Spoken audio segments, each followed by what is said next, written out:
Hi, hello. We are in Charlotte. And we're getting coffee. We're in a coffee shop. One of us is drinking coffee. Yes. He's drinking an imaginary coffee. I am. Improv. Yes, and? Yes, and. Yes, and. So I'm here with LOIC ADJEVI, one of my wonderful friends that is a very booked and busy stand-up comedian. Oh, stop. I was wondering if we can maybe just start with you introducing yourself. Okay. And how long you've been doing stand-up. Hi, guys. My name's LOIC ADJEVI. I've been a stand-up comedian for 4 years and maybe 6 months? I'm coming up on 5, I think. Damn. Yeah, so. That is a long time. Yeah, Nice. I'm so excited. Nice. About to hit half a decade of stand-up. Holy crap. Mm-hmm. Time flies. Can I ask how you got started doing stand-up? How did I get started? I've always had a background in performing arts. Like I went to an art school for high school, and then college, my degree is in classical voice, opera singing. And then after that, I was singing for a while for churches and stuff, and then I was like, this is not really fun, you know? I want to do something else. Right. And I've been listening to stand-up since I was a kid. So I was like, I'm done with college. I have like endless free will right now. I can just go try stand-up. I went out, did that. It was horrible. I bombed so hard. I got a giggle.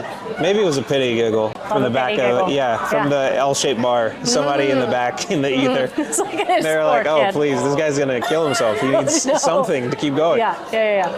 That was fun because it was like a thing that like really scared me, and I'm all about like doing stuff that scares you to a degree, obviously. Because it was like, this is gonna help me grow as a person. So I was like, I've always wanted to do it. So it just kind of started, you know. You were also an opera singer, right? Yeah. I was wondering if you feel like there's any, any almost like vocal training that you sort of approach your stand-up with a little bit, or whenever you're performing, like do you feel like that might play a role in the way that you're presenting on stage? I think it does play a role in regards to, I know when I'm using bad technique to project on stage, which is funny because it's like, when I was singing, I didn't have a microphone. Like opera singing or art song, any type of classical is like there's no projection tools. I would just sing to the concert hall or whatever. Right. But with stand-up, there's a microphone. So I don't know why. Sometimes I blow my voice out on the mic. Yeah. But it is what it is. It is what it is. I think it's just like a thing of like some bits require so much more energy. Yes. So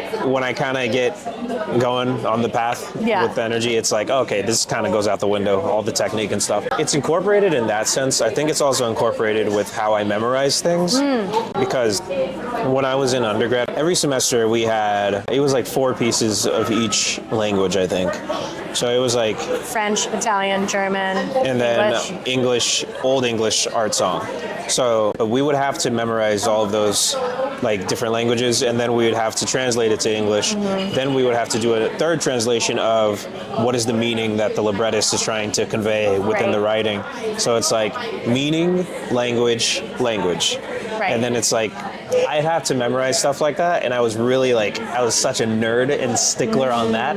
Like, I think my first semester in freshman year, I memorized this German piece by Schubert, maybe like 8 stanzas, and it was like 5 sentences for each chunk. Right. And I memorized it in like maybe a month, and it was like, I was so proud of that. Yeah. But like with stand-up, it's like, I am big on trying to remember the jokes. Right, yes. So it's like, I know a lot of times people will get up there with their phones, or they may have a piece of paper or a whole notebook in their hand, but it's like when I first started, everything was just memorized. It was like to the T, but now it's like I kind of wing it every now and then. Yeah. You know, I'm getting kind of lazy in that regard. I would say that it's more like you're getting comfortable with like your comedy style, and like you know your stuff, or you know where you want to play a little bit, so you don't feel like you gotta have it like because before it was like I would memorize line by line. And pause by pause. Right. And then I was like, I can't do that. Let me go off the dome, and then the dome would freeze when I'd be on stage, and I'd be like, let me not do that again. Right. You know? But now it's like I'll write a bit out, I'll speak it out, and then I'll do a few other things and put it through a few different modes. And then by the time I get on stage, it's like, okay, I know this idea goes to this thing, this idea goes to this thing. So it's kind of like a flow chart in my head. Right. Now. when it comes to also writing your bits, you're speaking your bits out loud to kind of memorize them, see how they feel. But also, are you thinking about your like physicality whenever you're writing or practicing out new stuff? Yeah, not too much though. I think I just kind of move in a whatever type way when I'm on stage. I do a lot of stuff with my hands like this, and then I do that, and then I do this. But it's like I don't think of it too much unless I'm like, oh, there's an act out over here that I need to hit. Yeah. That's gonna give so much more. Like it gives a visual to the bit, you know. Yeah, so I don't think of it as much if it's not adding to the bit. Obviously, there's show don't tell, so it's like some things I'll say it and it may get a chuckle, but if I do an act out, it'll be better. Like it'll get an actual laugh. So it's like I do think of it in that regards. But if I'm just trying to explain a thing, then my hands just kind of do whatever. That makes sense. Which it gets distracting sometimes, you know. To you or to the audience? I think both.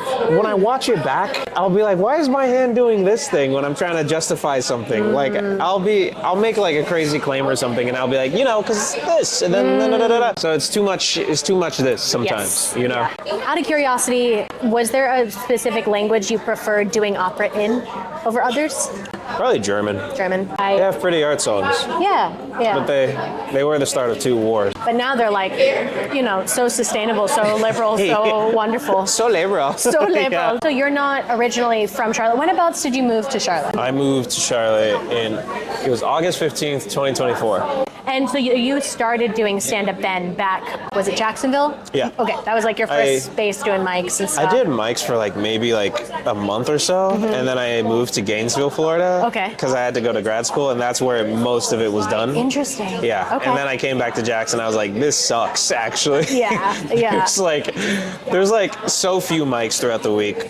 There was not a lot of people at any of the mics. It was just mostly comedians. Okay. And then shows would happen like few and far between. Yeah. It's probably better now. Right. Don't want to shit on the scene.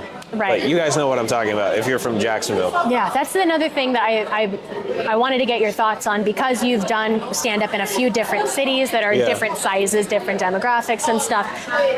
How would you say that like Charlotte kind of compares as a comedy scene as a whole to the other places you've been or other scenes you've experienced regarding maybe like independent shows that are produced, the camaraderie within the community, things like that?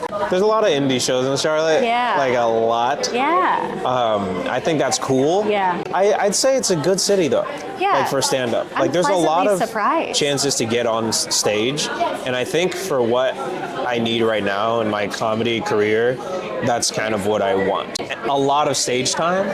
That way I can figure stuff out while I'm on stage, but also keep working when I'm off stage. Because it's like if you keep writing in a city where there's not a lot of chances to get up on stage, it's like you can write yourself into a void, but there's no place to try anything, you know? Right, very true. But like stand-up, there's like crowds everywhere. There's crowds for a lot of stuff, for like almost everything here. Honestly. You can do a very specific type of like themed show and you will get a crowd for it here. But also kind of wanted to get your thoughts on just the Charlotte stand-up community.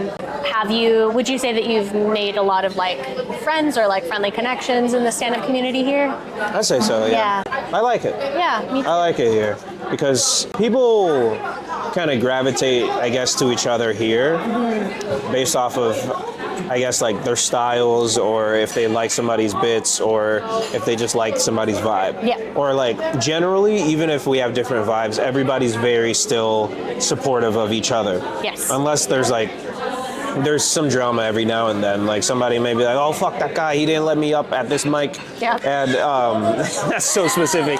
Everybody's watching this is gonna know what I'm talking about. There's always that. Yeah, there's but a little like bit of that. still it's like I think for the most part everybody's very much like nobody's a snob about stand-up, which I did come across in Florida. I will say I used to be a comedy snob. I still am with myself, but I don't project that onto others. Here, it's seemingly everybody's very like, all right, I like this bit that you're trying. Maybe this tag is gonna work for this. Maybe this is gonna work for that. Like, there's a lot of supportive people here. Yes. Which is I've come across. So that's good. Yeah, I think like the key indicator to me that we have like a pretty respectful like group of comedians here is anytime like you go up and you do a bit at a mic or a show or whatever, one of the comedians there might come up to you and just kind of go like, oh, that was great. Hey, I had an idea for this one thing. Are you okay with me giving you an idea? And I think that it's really sweet that we ask each other instead of just like mansplaining comedy to each other. I like the like, I think consent you and I, question for a tag. I think you and I have both done that to each other a few times at like different mics or shows, just being like, I had an idea. So I think that that's great that we do that, because I think that maybe in other comedy scenes it's not as respectful or kind about each other's stuff. And I think that the generalization about comedians like being away or standoffish with people, I think might come from communities where maybe there aren't as many independent shows, maybe people are fighting more for stage time, and I think that that might make the scene more cutthroat. But since ours is a little bit more thriving, like there's so many comedians, but there's so many shows going on all the time, I think that's what helps keep the community so kind with each other. It's cool because like there's a lot of people that I've given tags. It's like I can say no and they won't be weird about it. You know? Because I've just gotten, I like when people give like angle possibilities of a joke, you know? People will come up and be like, you should say this for this. It's like, no. It's because they don't know what I'm going for. Now it's different if like, say you did something and I was like, hey, maybe you could explore that. Because like we know each other. Past stand-up to a degree where it's like, oh, I know Nicole's style. So it's like I can give her something and be like, maybe she'll like this. It's the difference between like somebody gifting you a pair of soccer cleats when you don't play soccer versus me being like, maybe you'll like this coffee because you know, it's like it's a specific catered thing towards you. So it's like there is a good amount of that, like people noticing that based off the styles and giving tags based off of that. Which I do appreciate. Your first set that you did at that mic that time, do you remember it? No, I don't. I do remember I came up with a riff and it bombed. Well, it was a look at the camera. Womp womp. It was I'm trying to practice my best Jim impression from The Office. Yeah, that's funny. Because I was driving to the mic and I saw it was a tent, right? It was like a pop-up tent shop. And a lady was selling tie-dye shirts that said "Women for Trump," and it was tie-dye, which was so funny because nobody who supports Trump is wearing rainbow anything. They wear two colors. It's red and white. Tie-dye, you see it, and it symbolizes weed and gay. So it's like, who's gonna wear that and vote for Trump? So I was like, that was my riff. I was like, I saw a lady selling "Women for Trump" shirts, and they were tie-dye. And it was a riff about like, I wonder if she made any money that day. Nobody who voted for that guy is. It was just that, and then it was just dead silent. It was like immediately I started spiraling, and then I remember the first word of my set, and then I got into that bomb too. But I do not remember at all what I said. I have it on recording too. I was gonna ask. It's in my voice memos. I was gonna ask you, have you ever like played it back to like listen to it now, 4 years in? I have not played it back. I'm gonna do that right after. I think you should. I think. Oh, it's gonna be so bad. I have my grad set because I took a class, whereas like you learned like on the fly, like in real life, and I was like, how do I be funny? Just feral. I was just like a feral comedian out there. It's like I'm just learning from the school of life. That makes sense. Because I think we've put so many hours into this at this point that anything that I did that felt like my best a couple of years ago is probably going to make me like poop my pants of embarrassment right now. That is 100% true. How many hours do you think that you have sunk into performing on stage? Like how many hours of stage time do you think you have at this point? Last year, if I did 5 minutes baseline, then I have done 1,105 minutes last year. But that's 18 hours last year. But that's 5 minutes minimum. That's I've done way more Netflix than 5 minutes. Specials. I've done way more than 5 minutes.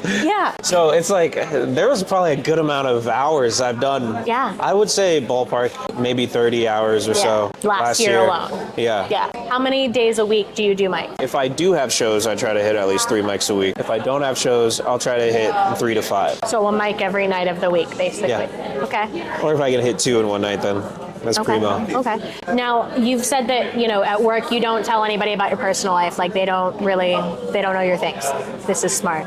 As far as like, can I ask about balancing work and comedy? Like figured out a system of sorts to be able to kind of like balance work and doing stand-up at night, because you're essentially doing 2 full-time jobs. I guess it is a balancing act, because I used to think of work as like just background whatever, you know? Because I'm good at my job.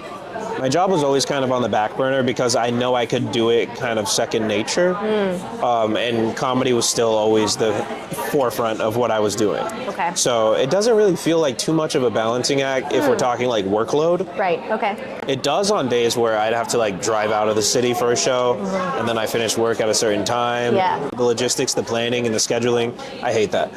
But writing jokes, thinking about a way I could say a joke, thinking about an angle I could hit it from, thinking about a tag I can add, and maybe a physicality with an act out, how to show and versus telling. Just all that stuff, I'm constantly thinking of it. It doesn't feel like a job. That's still fun. Yeah. Are you comfortable with saying like what you do for your day job? Oh, I'm a speech therapist. I think it's really cool that like you studied music, you were like a classical singer, and then you like also are a speech therapist. Like and now you do stand-up. Like there's so much like there's layers. Vocal performance. They're all connected. Yeah. Like it feels interesting to me. I'm like an onion. Yeah. But there's a through line of like voice, which I think is interesting.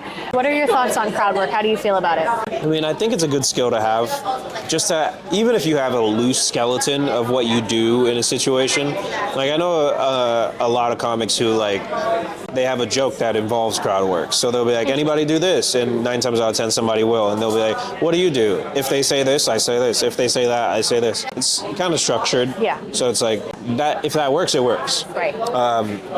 Crowd work in regards to just getting up there and just being like, what do you guys want to talk about? Or like just getting up there and just being like, blue shirt, what's your deal? Personally, comic standpoint, I don't like doing that.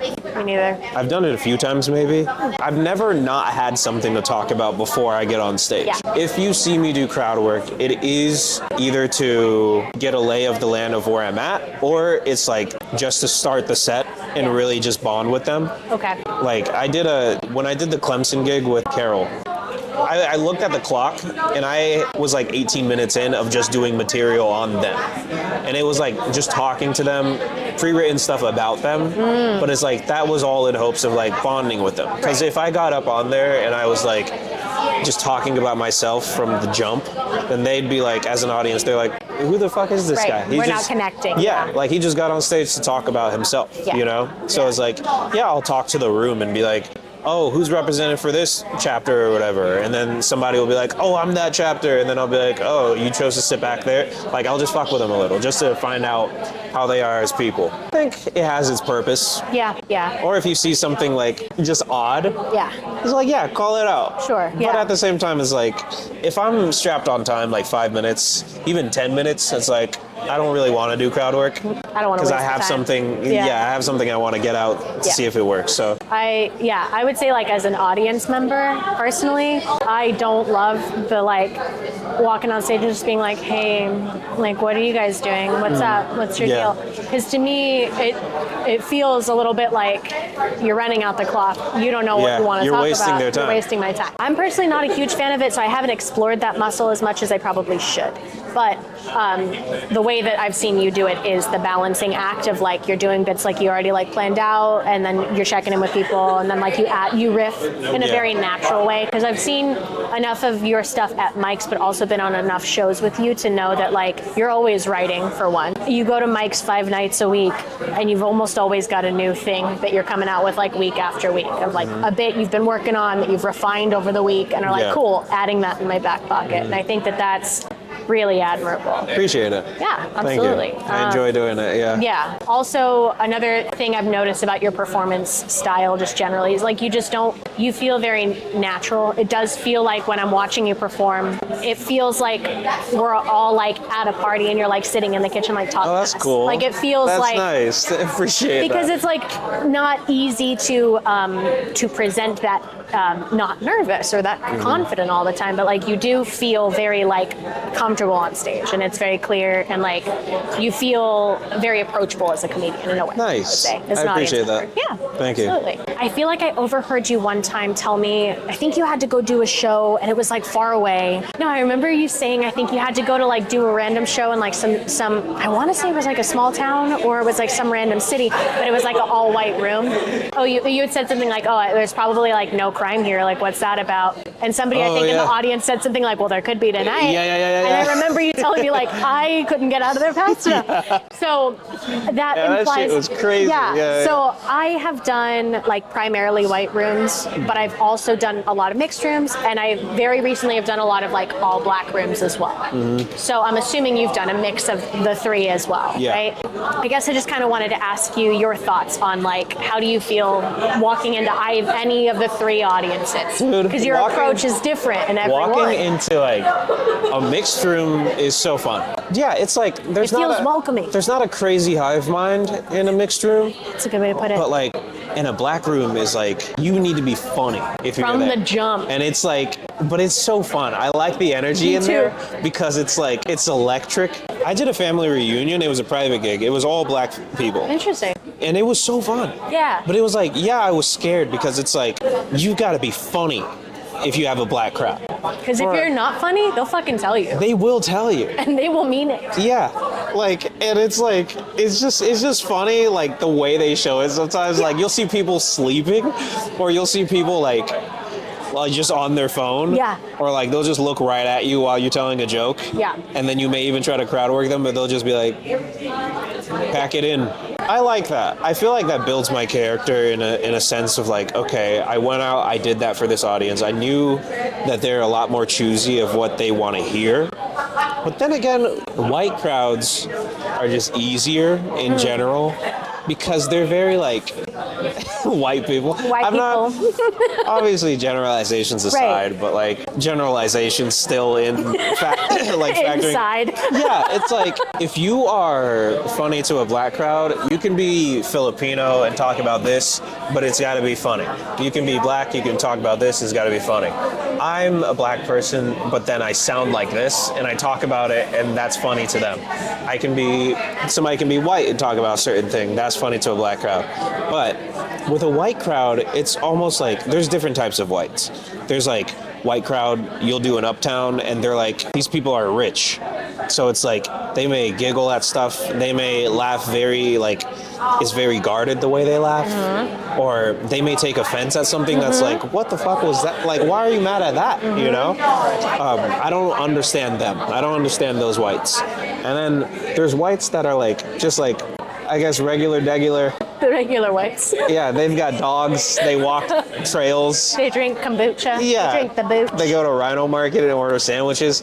They like shows just to a normal degree. But then there's like country whites, which is like that show you referenced that I did. And it's like, oh, this room is fairly easy to like read. Mm-hmm. If I walk in, like back to the black room, like put it side by side. It's like, you can be Filipino and go there. You just got to be funny. Confidence sells a lot in black rooms, but in white rooms, it's like you can be not as confident and still crush, but at the same time, they want you to, in those country white rooms, they want you to be what they think you are. So it's like, I have African jokes about me being African. They fucking love shit like that because they're like, oh, he said what I think about him. So it's like, oh, okay. You don't want to hear any bit about how my dog is losing hair or how this weird thing happened to me because quite frankly, I don't think they view you as a person if you're a certain demographic. But maybe I'm wrong. I could be wrong, you know? It could be. Because it's like, everybody has different perspectives. We only know people as far as we read them or as far as we talk to them. Right. But in my experience, I would say for the most part, those country, like in whatever the sticks towns, they really love if you harp on a type of stereotype they think about you already. I've seen black comedians crush with things like that in rooms like that. I've seen African comedians crush in rooms like that. I've seen Indian comedians crush in rooms like that with things like that. I've seen Asian comedians crush in like And you can take more liberties after. That's not the whole set when I'm doing a set for them, but it's like, that is kind of like your intro to them, you know? Yeah. It's like, hey, I'm African, I sound white, Yeah. So it's like, that stuff comes across, and then after that, maybe I can get more liberties. It's all trust, you know? Absolutely. If the audience trusts you, wherever you're gonna go. Like, the thing is like you got to get them to like in like 30 seconds. Yeah. Black audiences though, like black rooms, it feels like 5 seconds. They're like, nah. Whereas like white people might give you like your first joke to be like, nah, Yeah. she's okay. Yeah, Like, they'll give you more liberty. Yeah, black but rooms black might people be are like, fuck you, be funny. Yeah, exactly. Which I like though. Yeah. Because that's like, it really tests your mettle, you And know? also, And I like that. Oh, that's interesting. Now it's Yeah. like, well, now we know how to approach different rooms in different ways, because it And is a different that's the approach. charm of it in Charlotte, I feel like. Yeah. You get so many different diverse audiences. Yeah. And that's all, I like that. Me too. You know? Yeah, definitely. Thank you so much for meeting with me. Yeah, for sure. Thank you for answering all my silly questions. Thank you. I'll let you get to your mic. All right, bye guys. Bye.